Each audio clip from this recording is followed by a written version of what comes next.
On this episode of Basically Detectives, we will be discussing episode 3 of Making a Murderer, the Steven Avery case.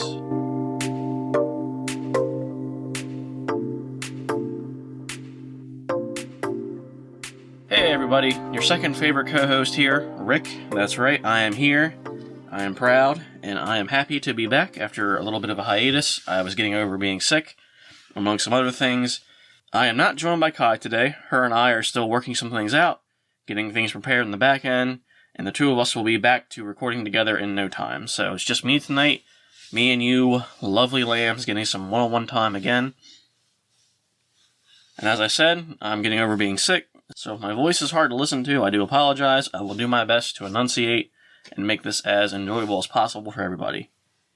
For those of you that don't know, we are Love and Murder Podcast, where we talk about relationships going terribly wrong. Every case is told in the form of a story, where we add a little bit of suspense, a tiny bit of mystery, and a very small amount of humor.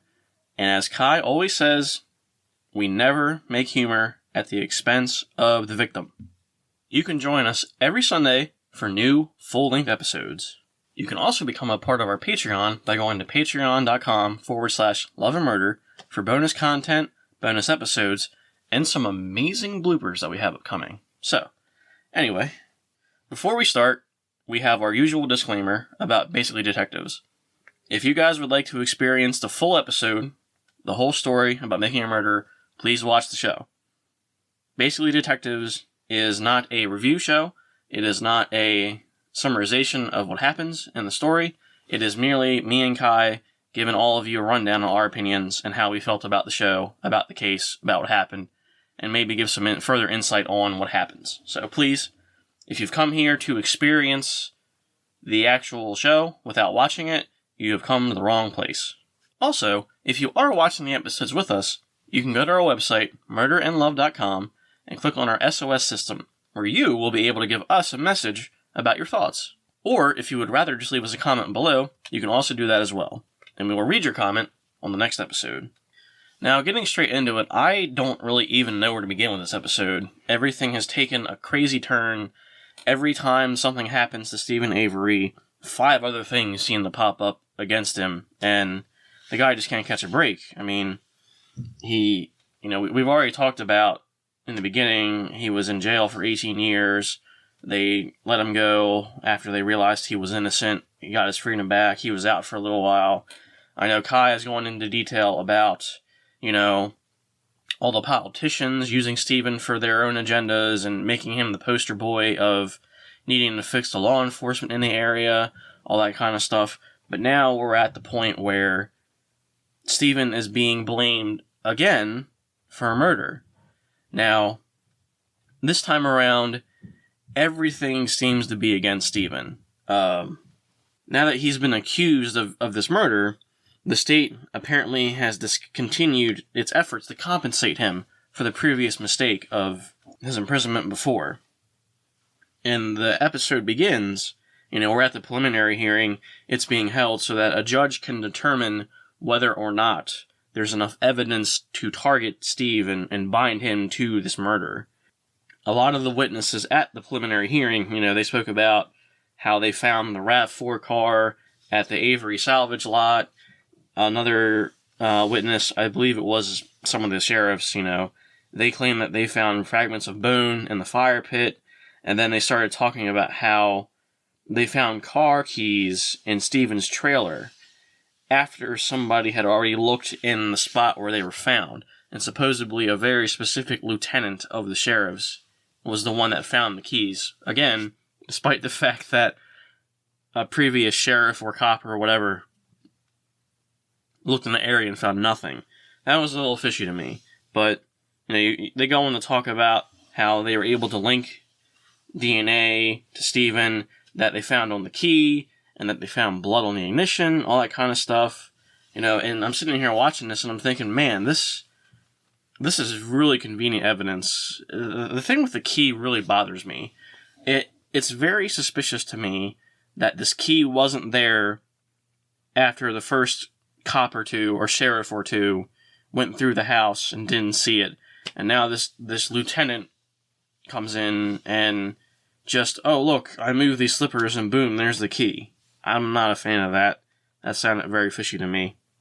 And, during this whole trial, this whole preliminary hearing, the civil rights lawyer even says, like, if Steven were to have the defense that he needed to get through this, he would have needed a lot of money to do that, to pull that off.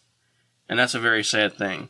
Steven lost because he had no money. I think that is a shame. And we'll get into more of that later on as we discuss the episode. But, essentially the judge agreed that there was enough evidence to bind him to this case, and they moved forward with charging him for the crime. And they make it clear in the episode that this is the turning point for Steven, where if he gets convicted and charged and, sentenced with this case, he'd be sentenced for the rest of his life. He'd be convicted for the rest of his life. And the sad part about it, too, hearing Steven talk to his family and his loved ones, he's given up. This is the second time this has happened to him. And he even goes on to say, quote, poor people lose all the time. And that was heartbreaking to me. If he had the money for a defense, a good defense, the defense that he needed, the defense that the civil rights lawyer was talking about, then he wouldn't be in this position more than likely. And it's a shame to see him going through this again. Of course, now that he's being, convicted of a murder and there's all this evidence against him, now all the news is on his case. Like every single news outlet possible is reporting on his case. And it seemed like some of them were considering him guilty. Some of the news outlets were just trying to explore all the angles of the case. But either way, like we've said before, where were they when Steven and his mother were trying to prove he was innocent? All these people said, oh no, we can't look into this, we can't help you, but now they're all over it now that he's being charged again. Now at the same time, Steven has his little civil lawsuit against the Manitowoc County Sheriff's Department, and that gets settled. But he didn't get the money that he requested, he only got a small fraction. And in that settlement, the Sheriff's County Department didn't admit any fault, they didn't admit any liability, they just paid the money and moved on. And what Steven essentially did with the money, he had to use this money to get his defense lawyers. I feel for the man. He had no money himself. I mean, I'm sure he had some money, but nowhere near enough to get defense lawyers. He wins the settlement, and now he's desperately using the money he gets from the settlement for the defense lawyers. That's a tough spot. And like I said before, all these different things are happening. So they have Steven's fiancée, Jody. They're questioning her about what happened the night of the murder, and she's not really giving them anything. You hear these sheriffs talking to her, these officers talking to her, and they're totally trying to turn her against him with the way that they're talking, and she's not having it. They're saying things along the lines of how could you love a man that did this, and blah blah blah blah blah. And she puts in a request not to be interviewed by these specific detectives or officers again. So what do? They go after Steve's nephew. Now Steve's nephew, it's been made clear by multiple people in his family, and a lot of the agents of the law have come out on the show and said that Steven's nephew Brendan wasn't mentally capable of understanding his situation. He's getting questioned by these police, and he doesn't know, the breadth of what he's doing. He doesn't understand what he's saying to them, and they're clearly trying to feed answers to him. One of Steven's defense lawyers even says, a lot of the things that Brendan will say, they either come from the detective saying it first, and then Brendan, quote-unquote, verifies it, or Brendan will give an answer, and then the interviewing detective/officers will be like, oh, well, that's not the answer we're looking for. what else can you tell us? And it gets so ridiculous. And I started picking up on this as, they were showing the tape. It's like, Brendan's explanation of what happened to this poor woman, it adds too many details to what actually happened. He talks about, them cutting her throat and stabbing her in the head and stabbing her and punching her and hitting her and doing all this stuff to her. Yet, when you look at the mattress she was supposedly tied up to, there's no blood on the mattress. All the stuff they did to her, all the stuff that Brendan says they did to her, there's no evidence for any of that. Yet these detectives, or these police officer, detectives, whatever they were, they're using Brendan's story as a way to pin Steven down. Brendan's telling them that he got like a piece of mail or something and took it to his uncle, and then his uncle invited him in and made him hurt this girl and helped him kill her and blah, blah, blah, blah. But it doesn't add up. And what really, really bothers me, the worst part, the detectives know that she was shot in the head. And they make it clear, the show makes it clear that no one knows that. That hasn't been given to the public. That is a very secretive detail about the case that's on the down low. It is being kept on the down low on purpose. And they're thinking, if we can get Brendan to say that they shot her in the head, the only person that knows that happened to her is us and the person that did it. So they say, well, Brendan, what happened to her head? We cut her hair. Okay, but what else did you do? We stabbed her in the face. Oh, what else did you do? We slapped her in the face. What else did you do? Cut her throat. Okay, well, that's great and all, but what else happened to her head? And they just keep asking him questions. And you can tell by Brendan's posture and the way that you can just see him processing what they're giving him. He's trying to figure out what they want to hear. And it's heartbreaking. This poor kid doesn't understand that he's admitting, and it's clear because after he says all of this, he's still expecting to go back to school that day.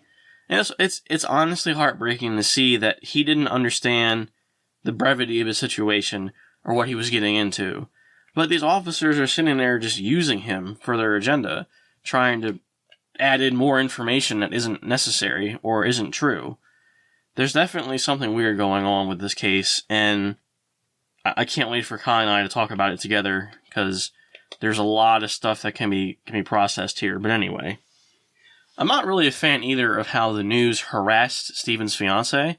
That poor woman, the news always does that. As soon as someone's house falls apart or their neighborhood gets flooded, the news is always chasing after these people in their moment of dire need. Like, oh, can you give us an answer to these questions? And it's like, who cares? So when Steven's fiancée goes to visit him and the news reporter has the mic all up in her face and is asking her questions, his fiancée actually puts her coat over her head so that they can't see her, and she ignores their questions. And they just stand there with the mic out, trying to get questions from her, blah, blah, blah. Again, the news is... I can't stress enough how strange, and... I wouldn't say strange. I can't begin to understand the audacity that it takes for the news to not want to talk about his case before. They ignored his mother's request. They sent her boxes back saying, we don't want to look into this right now, blah, blah, blah. Now they're all over the whole situation, trying to harass his fiancée, trying to get information out of the whole thing. They're so interested in the case now that it's taken this turn. Ugh. Boils my blood, lambs. Boils my blood. And another shame about this, too, is how the family's being divided. The family, Brendan's mother wants to defend her son, but at the same time, she doesn't really know. She kind of has to take Brendan's word for it. She's not really sure, the interviewer during the episode, she's not really sure if Brendan just said something to the police to answer them, or if he was really giving them a story that was true. And honestly, I think they led him on. I think that they fed him answers, but she doesn't know that. All she knows is that Brendan is saying, hey, Uncle Steve did this and he made me a part of it, so that's what happened. You see her calling Steven, and she's asking Steven for money to pay for a defense attorney, and Steven's like, I can't do that. I'm literally having that same problem with me right now. I had to do a civil lawsuit to get the money to get my own defense, And Steven also has bigger problems in the fact that his family was going to sell property in order to make the bail money for him. And then the judge said, oh, you can't use property as bail. I don't know why. It doesn't seem that they elaborated on it too much. If any of you awesome lambs out there caught that detail, please verify for me what it was. Because when I was watching the episode, it seemed like the judge just said for no reason, oh, you can't post bail using property. Which doesn't make any sense. Why do you care where the money comes from? As long as they get the money to do it. Did the judge really not want Steven Avery running around out there? I don't know. But again, his sister calls him up and she wants him to answer her questions and she wants to understand what's going on. She's clearly upset that her son, of all people, is going through this issue. So when Steven tells her, I don't know how to explain what he said because I'm innocent and he wasn't there, Steven straight up tells her he did come over, but he was home, by 9 o'clock at night. And nothing really happened. So he's thinking, if I'm innocent and I didn't do this, how did your son do what he said he did? And that's just another way that, the sheriff's county was turning everybody against Steven, including his family. His sister goes on to say that Steven's mom, their mom, she goes on to say that her and Steven's mom doesn't even bother coming to visit her grandson. She comes to visit Steven, but she's not visiting Brendan. And there's a divide because Steven's sister is like, I'm going through this, and my son is in jail, he might get life, blah, blah, blah, he might get wrongfully imprisoned, yada, yada, yada. Well, Steven's mother has already been through that. You can't expect her to, carry the burden of that for her son and her grandson. That causes a rift between the two of them. And I think, again, it's a shame. This family, who was so close and united, is just being torn apart by this county of sheriffs. And it's a shame. It really is. So here we have Steven, just wasting away in a prison cell, not knowing what to do. He's got two defense attorneys who, by the way, I understand that the defense attorneys he did get were, at the time, really big names in the defense attorney circles. They had some big cases, they had a reputation with the local law enforcement, that kind of stuff. And even in this episode, you do see them kind of tackling different angles, like, what does the property look like? What are the different ways to get in? You see Steven's brother kind of giving them a tour of the property, saying, how could someone get their car on the property? Stuff like that. Steven's brother even explains that he saw headlights one night going up a road that no one has ever really used a whole lot, which was suspicious given the timing of what happened. And, oh man, this episode was just... There's so much going on for Steven Avery at this point. It's hard to get it all in one uniform explanation. But even the episode, I will admit, the episode does kind of bounce around a lot. They tell us Brendan was questioned, and this is where he's at right now. But then they don't really explain what happened with that until later on in the episode. But again, there's so much going on. And there's so many things at play here going against Steven and happening to his family. It's heartbreaking. It's a shame. I'm also not a huge fan of the prosecutor. The guy who's like, oh, this statement, if you're a child, please don't listen, blah, blah, blah. As I've said it before, or I might not have said before, but I have seen this show before. I'm just going back over it now to reevaluate it with Kai and all of you fine folks out there. But I don't like this prosecutor guy. And I'd like to talk more about him once me and Kai get back together. But I don't like the prosecutor, Kravs, something with a K. I can't remember his name off the top of my head right now, but I'm not his biggest fan. I don't like him. I don't like his demeanor. I don't like how he approaches things. I just don't like the guy. I don't know him personally, but from what I've seen and the things that I've read about, he doesn't seem like the greatest person to me, or at least the greatest judge of character. So, when it comes to him being involved in this case, I think he is a big reason why this case went so south for Steven. And some of the stuff that we're going to get into in later episodes is just crazy that this guy brings up. But again, I don't want to say too much because I want to save it for future episodes when it's relevant and me and Kai can kind of talk about it together with you guys. So I'm not going to say too much. But it is so infuriating and frustrating to see all this stuff against the guy. It's hard to imagine, at least for me, in hindsight, it's hard for me to imagine anyone would believe there wasn't some kind of conspiracy against Steven Avery at this point.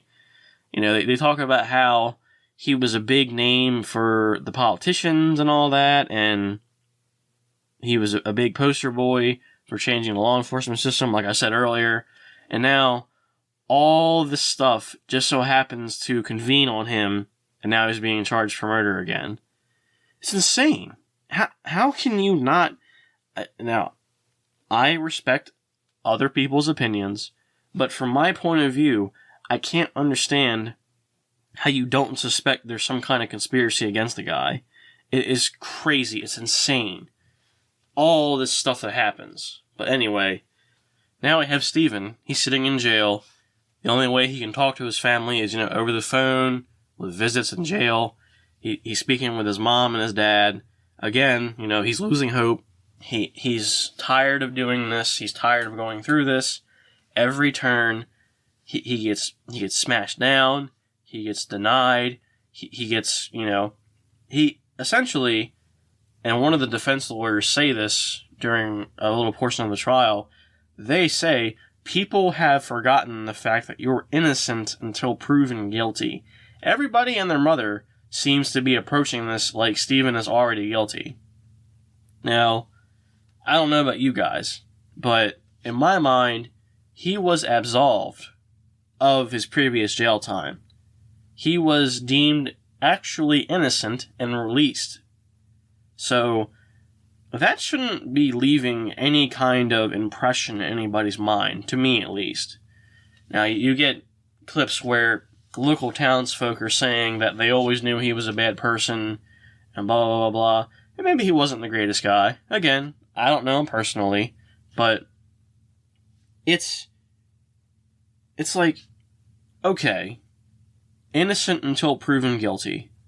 But now, everyone's attacking the guy, And to be fair, there are people in the town who say, there's probably a conspiracy. The whole sheriff's department's out to get him because of what happened, and they're embarrassed, and they're trying to save face and get revenge or whatever, blah, blah, blah. So there's a lot of that going around, too.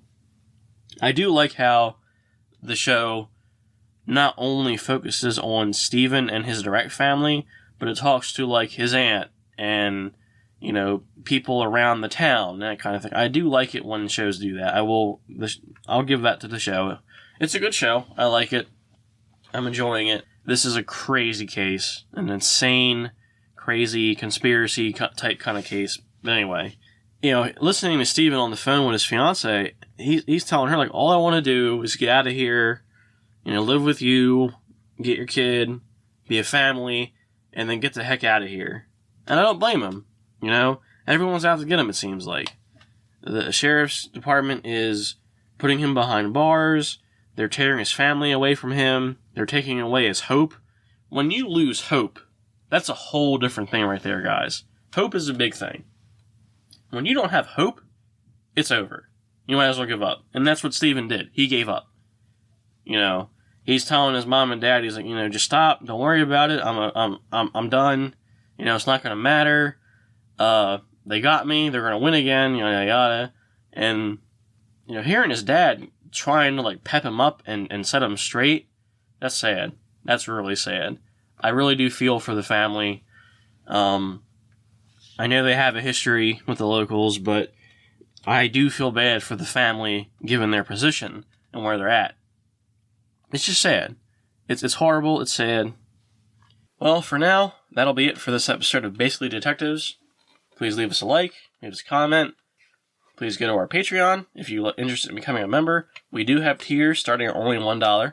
You can also, like we said before, go to our homepage at murderandlove.com and give us an SOS, where you click on the SOS button and just give us a message. So, until next time, lovely fans, remember to always lock your doors at night, and it's all love and no murder. Maybe I should try to sound like Kai, the way that she sounded like me on the last episode. But I can't really do a good girl voice. But then again, Kai can't do a really good guy voice either. I could make her sound like Johnson. Just be like, hey, it's all love and no murder, y'all. Or I could sound like, Williamson. It's all love and no murder, y'all. I don't know. I have to think about that next time. Huh. Oh, crap. The mic is still on.